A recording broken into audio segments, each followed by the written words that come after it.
वक्फ संशोधन कानून अब देश में लागू हो गया है। राष्ट्रपति ने संसद द्वारा पास इस कानून पर दस्तखत करने के साथ ही इसको गजट में भी पेश किया जाएगा और इसी के साथ ही ये देश में लागू हो जाएगा। इस कानून को लेकर देश भर में विरोध की आवाज़ें उठ रही हैं। पश्चिम बंगाल के मुर्शिदाबाद में इसके विरोध में हिंसक प्रदर्शन भी हुए। पुलिस की कई गाड़ियों में आग लगा दी गई और पुलिस पर पथराव भी किया गया। तो क्या ये कानून वाकई मुसलमान के खिलाफ है या फिर मुसलमानों को बरगलाया जा रहा है ताकि मुस्लिमों के वोट ये तथाकथित जो सेकुलर दल हैं उनको मिलते रहे। आपसे थोड़ा निवेदन है कि चैनल को सब्सक्राइब कर बेल आइकन प्रेस करें, वीडियो को लाइक एवं शेयर कर कमेंट्स बॉक्स में अपनी राय जरूर दें कि वक्फ संशोधन कानून कैसे मुसलमानों के खिलाफ है। वक्फ संशोधन कानून संसद से पास हो गया और राष्ट्रपति के दस्तखत के बाद ये लागू भी हो गया है। लेकिन इसको लेकर जो तथाकथित सेकुलर दल हैं, तथाकथित मैं इसलिए कह रहा हूँ कि ये सेकुलर दल जिनमें कांग्रेस है, समाजवादी पार्टी है, एनसीपी है, आरजेडी है, ये बहुत सारी क्षेत्रीय पार्टियां हैं और सबसे बड़ी पार्टी की बात करें तो कांग्रेस की। ये पिछले जब से देश आज़ाद हुआ है तब से मतलब कहा जाए कि कांग्रेस मुसलमानों का वोट लेती रही है और थोक में कांग्रेस को मुसलमानों के वोट मिलते रहे हैं। जब तक कांग्रेस को मुसलमानों के वोट मिलते रहे हैं कांग्रेस सत्ता में बनी रही और जैसे ही मुसलमान कांग्रेस से छटक के दूर हुआ वैसे ही कांग्रेस सत्ता से बाहर हो गई है।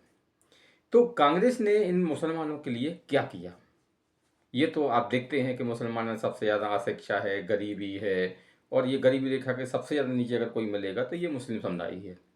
तो जब कांग्रेस है इतनी बड़ी हमदर्द है मुसलमानों की, तो फिर उसने ये 70-75 सालों में मुसलमानों के लिए के उत्थान के लिए कुछ ठोस कदम क्यों नहीं उठाए? इसका जवाब तो किसी भी कांग्रेसी नेता के पास नहीं है। लेकिन ये सब मिलकर कांग्रेस जो मुस्लिम समुदाय है उनको बरगलाने लगे हैं। उनसे कह रहे हैं कि हम अब सुप्रीम कोर्ट में गए हैं। पहले तो इन्होंने सरकार पर दबाव बनाने के लिए काफ़ी कोशिश की, तरह तरह की धमकियां भी दी और प्रदर्शन वगैरह भी किए, लेकिन जब सरकार इनकी दबाव में नहीं आई तो अब ये कोर्ट में गए। ये बात ये कांग्रेस है, तमाम दल ये बात अच्छी तरह से जानते हैं कि वक्फ संशोधन बिल संविधान के अंतर्गत ही है ना।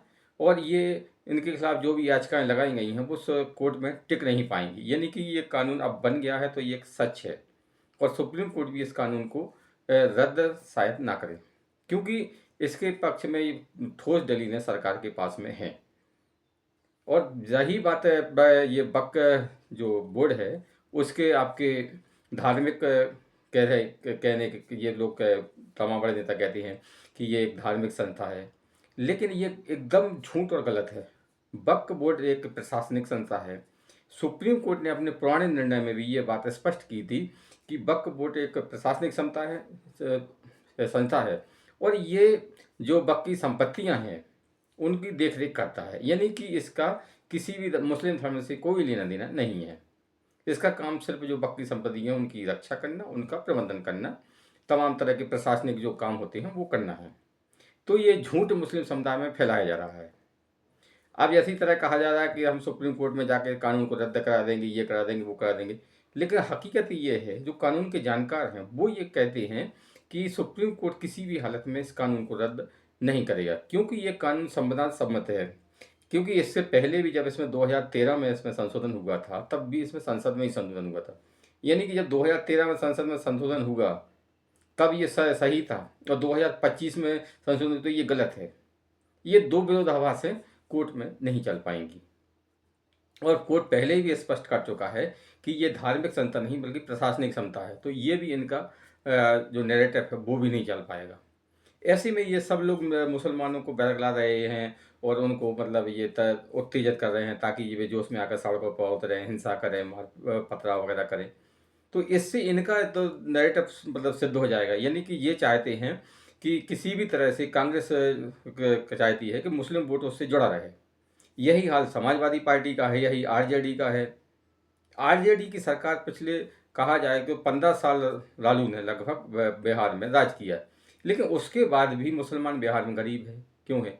आज तेजस्वी यादव को सब याद आता है कि रोजगार नहीं है, फलाना नहीं है, ठिकाना नहीं है और छात्रों के पास रोजगार बेरोजगार हैं, उनको रोजगार नहीं मिल रहा है। और गरीबी है, को लोगों के पास मकान नहीं है, शौचालय नहीं है। अरे भाई, तो जब आपके पिताश्री 14 साल मुख्यमंत्री रहे तो उन्होंने क्या किया? आपके पिताश्री भी मुख्यमंत्री रहे, आपकी माताजी भी मुख्यमंत्री रहीं, उसके बाद ही बिहार का मुसलमान गरीब क्यों है? तो इसका जवाब तो तेजस्वी देंगे नहीं, बल्कि मुसलमानों को ये सब बैर गलाने में जुटे हैं कि आप लोग चिंता मत करिए, वक्फ बोर्ड वो जो कानून, संशोधन कानून बना है संसद से, हम उसको सुप्रीम कोर्ट से खत्म करा देंगे। लेकिन ऐसा कुछ होने वाला नहीं है। तो कहा जाए कि ये सब मुसलमानों को बरगला रहे हैं ताकि ये अपना वोट बैंक इनका बना रहे। अब ये बात मुसलमानों को भी समझ में आने लगी है, इसलिए मुसलमानों में कुछ ऐसे भी, मतलब ये नेता हैं और कुछ जो आम मुसलमान जो पढ़ा लिखा है, सो वो जो सबको ये कानून वगैरह को जानता है, वो भी ये बात कहने लगा है कि ये बिल किसी भी तरह से मुसलमानों के खिलाफ नहीं है।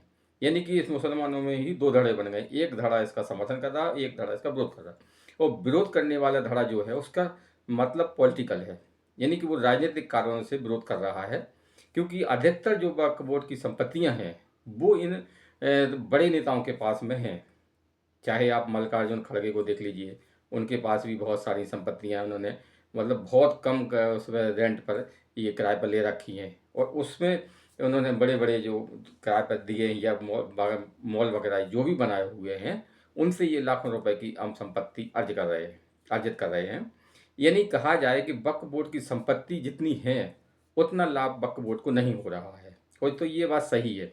तो जिन लोगों का, जो बड़े नेता हैं, किसी भी राजनीतिक दल से जुड़े हुए हैं, मौलाना मौलवी हैं, उनके हाथ में जो वक्फ संपत्तियां हैं, वो अपनी संपत्तियों को सुरक्षित करने के लिए ही ये पूरा नेटवर्क कर रहे हैं। कभी ये लोगों को सड़क पर उतरने के लिए बोलते हैं, कभी ये कहते हैं कि हम सुप्रीम कोर्ट से कानून को खत्म करा देंगे, जबकि ये बात ये अच्छी तरह से जानते हैं कि ऐसा कुछ होने वाला नहीं है। बहरहाल ये मुसलमानों को बरगला रहे हैं।